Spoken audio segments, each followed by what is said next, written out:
नीट paper फुटीचं आतापर्यंतचं सर्वात मोठं लातूर कनेक्शन उघड झालंय। महाराष्ट्रातील सर्वात मोठ्या कोचिंग नेटवर्क पैकी एक असलेल्या लातूरच्या आरसीसी क्लासेसचे संचालक शिवराज मोटेगावकर आता सीबीआयच्या अटकेत आहेत। 3 मे रोजीचा पेपर 23 एप्रिललाच यांच्यापर्यंत कसा पोहोचला, मोबाईल मधून डिलीट केलेले पुरावे सीबीआयने कसे मिळवले आणि या रॅकेटमध्ये अजून कोण कोण सहभागी आहेत, शिक्षणाच्या पंढरीत चाललेल्या या काळा बाजाराचा पर्दाफाश करणारा हा धक्कादायक व्हिडिओ पाहूया। नमस्कार, मी प्राची शिरकर, आपण पाहत आहात प्रहार न्यूज लाईव्ह। नीट पेपर फुटी प्रकरणात रोज नवनवे खुलासे होत आहेत। बिहार, गुजरात पाठोपाठ महाराष्ट्रातील नाशिक आणि पुण्यात या प्रकरणाचे धागेदोरे सापडले होते। पण आता या पेपर फुटीचं लातूर कनेक्शन आणखी कडक झालंय। लातूरमधील सुप्रसिद्ध आरसीसी क्लासेसचे संचालक शिवराज मोटेगावकर यांना सीबीआयनं अटक केली आहे। शिक्षणाचा बाजार मांडणाऱ्या या रॅकेटमध्ये आता राज्यातील बड्या कोचिंग क्लासचे नाव आल्याने प्रचंड खळबळ उडाली आहे। शिवराज मोटेगावकर हे केवळ संशयित नाहीत, तर ते पेपर फोडणाऱ्या टोळीचे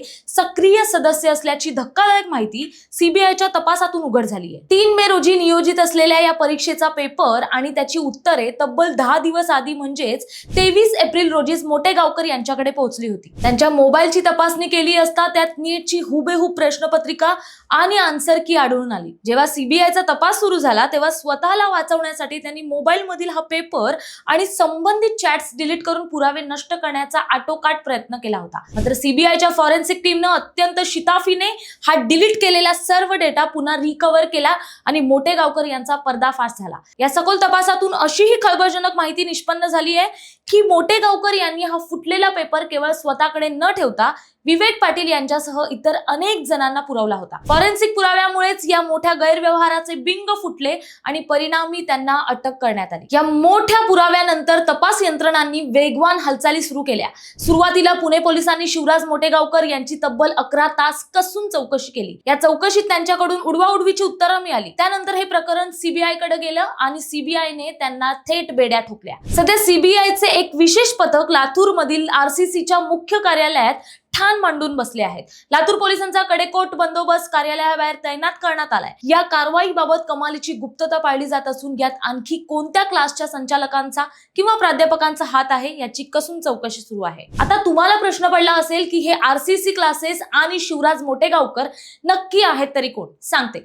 लातूरच्या प्रसिद्ध ट्युशन संस्कृतीतून उभा राहिलेला हा आरसीसी पॅटर्न आज घडीला महाराष्ट्रातील सर्वात मोठ्या कोचिंग नेटवर्क पैकी एक आहे। प्राध्यापक शिवराज मोटेगावकर यांनी शून्यातून या नेटवर्कची उभारणी केली। आज लातूरसह नांदेड, छत्रपती संभाजीनगर, पुणे, पिंपरी चिंचवड, हडपसर, अकोला, कोल्हापूर आणि नाशिक पर्यंत आरसीसीच्या शाखा पसरलेल्या आहेत। नीट आणि जेईई सारख्या परीक्षांच्या तयारीसाठी इथे विद्यार्थ्यांकडून लाखो रुपये फी घेतली जाते। धक्कादायक बाब म्हणजे इथे शिकवण्यासाठी थेट उत्तर प्रदेश, दिल्ली, हरियाणातून हिंदी भाषिक शिक्षकांची फौज आणली जाते। यातील काही शिक्षकांचे मासिक वेतन चक्क लाखांच्या घरात आहे।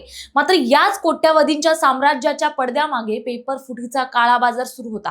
हे आता सीबीआयच्या कारवाईतून समोर आलंय। या सर्व गोंधळामुळे प्रामाणिकपणे अभ्यास करणाऱ्या लाखो विद्यार्थ्यांच्या भवितव्याशी खेळ झालाय। वाढता दबाव आणि समोर आलेले ढळढळीत पुरावे पाहता एनटीएने यंदाची वादग्रस्त नीट परीक्षा रद्द केली आहे। आता ही परीक्षा नव्यानं 21 जून रोजी घेतली जाणार आहे। पण प्रश्न उरतोच, पैशांच्या जोरावर पेपर विकत घेणाऱ्या आणि विकणाऱ्या या शिक्षण सम्राटांची साखळी पूर्णपणे उद्ध्वस्त होणार का? लातूरच्या या रॅकेटमध्ये मोठे राजकीय किंवा प्रशासकीय मासेही अडकलेले आहेत का? सीबीआयचा तपास वेगानं सुरू आहे आणि यातून आणखी मोठी नावे समोर येण्याची शक्यता आहे। या प्रकरणातील प्रत्येक अपडेट आम्ही तुमच्यापर्यंत पोहोचवत राहू। या संपूर्ण पेपरफुटी प्रकरणावर आणि शिक्षण व्यवस्थेच्या या व्यापारीकरणावर तुमचं मत काय आम्हाला कमेंट करून नक्की सांगा। धन्यवाद।